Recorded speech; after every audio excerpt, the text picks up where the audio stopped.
You even know the difference between right and wrong? I know the difference between life and death. I want this case closed. Squeeze hard on anyone you can. Can't go nowhere else. That would be something worth discussing. Well, it's looking like Unique done got kicked out of his house. It's looking like he done lost his crib. It's looking like he got an eviction notice on his door. I don't got the best vision in the world, but that definitely looks like an eviction notice on his door. And if that is the case, then I'm not shocked about this. I mean, he haven't been at his house within the last 3 months. We all know he been laying low, kicking it with Early Tyler at his crib. Panessa took her son Jerome and packed up her bags and left in season 3. She moved to her mom's house. So I'm not surprised that Unique lost his house and got evicted, because that's what it's looking like. It's really looking like Unique done lost his house and got evicted. But what's the deal with it, YouTube? What's good with y'all? I'll go by the name of DC, and in today's video, I'm going to be giving y'all my thoughts and my predictions for episode 2, as well as breaking down the episode 2 trailer and let y'all know how I feel about it. But before I get into that, if this is your first time coming across my channel and you like power content like me, hit that like button to help this video get recommended across the algorithm. Hit the post bell notification button to support the channel and to get updated on all content I post on my channel, and leave your thoughts and theories in the comment section. Now, according to the episode 2 synopsis, which is titled It's All Love, in episode 2,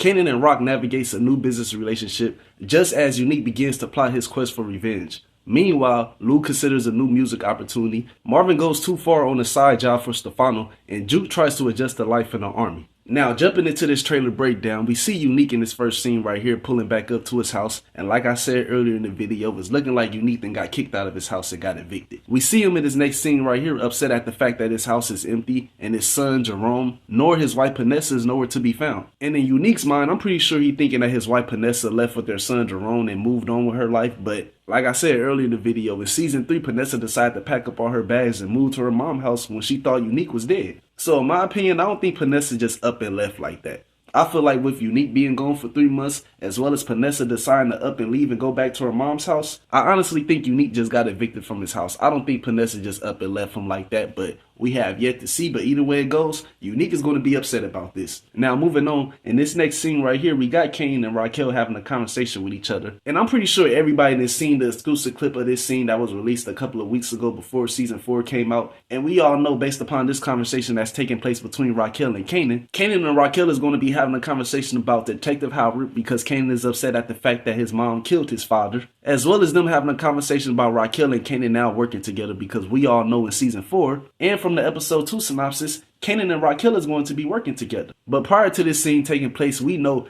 Kanan and Raquel is going to be having a conversation with Snaps and Pops based off of another exclusive clip that they released a couple of weeks ago with Kanan and Raquel having a conversation with Snaps and Pops. And we all know from this exclusive clip that was released that this conversation between Snaps and Pops and Kanan and Raquel is going to get intense, because Kanan doesn't like the fact that he's still going to have to be working with Snaps and Pops in season 4, and they want a piece of his business due to Kanan killing Ronnie, which upset Kanan because according to Kanan didn't agree to none of this stuff that Snaps and Pops was talking about. And Kanan ain't the biggest fan of this because he thought he could just kill Ronnie and pay back the money that Ronnie owed to Snaps and Pops and everything would be good between them, but apparently not. But when it's said and done, I do believe Kanan is going to find a way to move past his issues with Snaps and Pops, and I do believe Snaps and Pops could potentially become a mentor to Kanan in season 5. It's looking like that's what's about to happen later on in the season, but I do believe at some point before season 4 is over with, both Kanan and Snaps and Pops will be able to get on the same page with each other. Now, in this next scene right here, we see Marvin picking up Lulu from rehab, and we all know this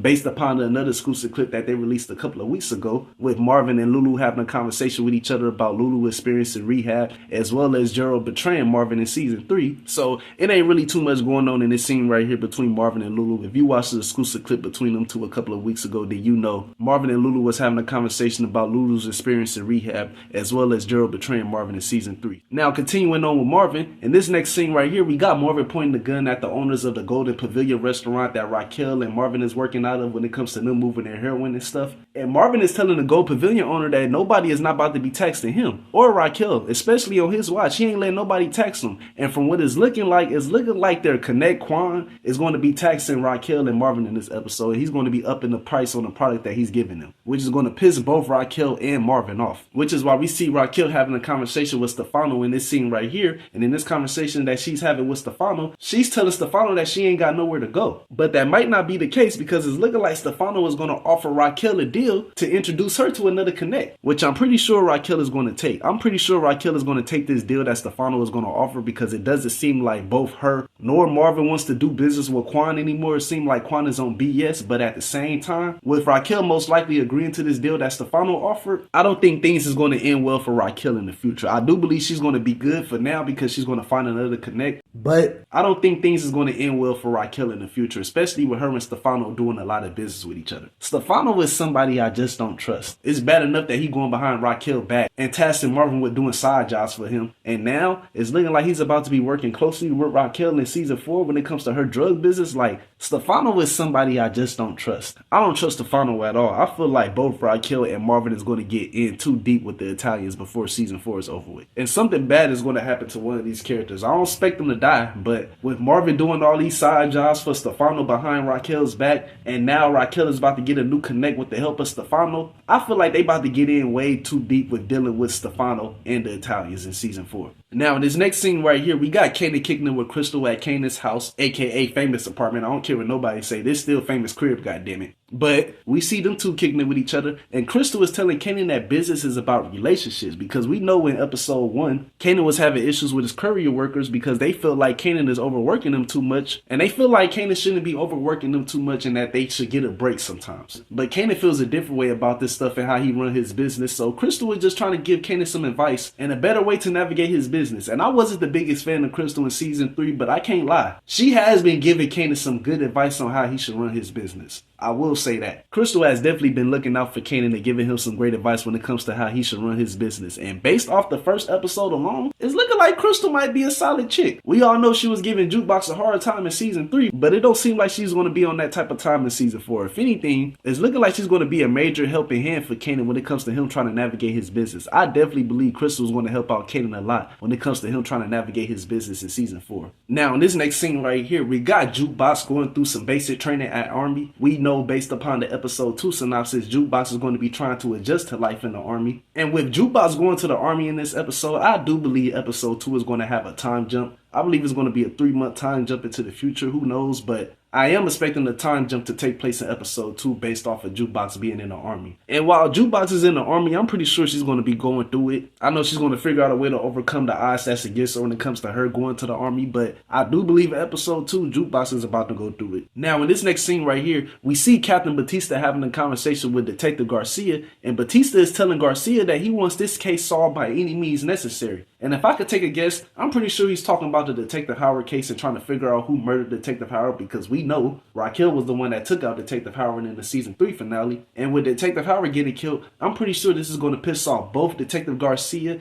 and Captain Batista, especially due to the simple fact that they wasn't able to get no type of information from Detective Howard when it came to Howard working with organized crime in New York City. And with Detective Howard getting killed, I'm pretty sure the feds is going to apply pressure on everybody to try to solve this case and close it before it's too late. We know from the exclusive photos of episode 2 that Detective Garcia is going to be pulling up on Kanan and interrogating him in this episode. And based off this photo, it's looking like Detective Garcia is going to be punching Kanan in his shit. It's looking like he's going to punch Kanan right in his stomach. So it don't look like the feds are going to be playing around with anybody in episode 2. But I do believe before season 4 is over with, the feds will lock somebody up. I don't know who they gonna lock up, but somebody got to go to jail for all these bodies that's been dropping in Southside Jamaica, Queens. Somebody is going to have to pay for this. I don't know who gonna get locked up for all these bodies that's been dropping throughout Southside Jamaica, Queens, but I do believe before this season is over with, or before Raising Kanan ends in general, somebody is going to take the fall and get arrested for all this stuff that's been going on throughout Raising Kanan. The feds is going to get a win, and they're going to arrest somebody from the Thomas family. Whether it's Marvin or Raquel, somebody in the Thomas family is going to get arrested. I can't see everybody in the Thomas family dying. Somebody got to go to jail. I don't know who it's going to be, but as long as it ain't Uncle Marvin, I don't care who go to jail. But I wouldn't be surprised if Uncle Marvin go to jail, because the feds was investigating him in season 3. They was trying to pin everything on Marvin, so Marvin could be the person that takes the fall from all this stuff. You never know, but somebody going to jail before the season is over with, or before the show is over with in general. Somebody is going to jail in the Thomas family. Now, in this last and final scene, we see B Rilla, and with B Rilla popping up in this episode, I do believe he's going to figure out a way to get out of jail in this episode. I don't know how, but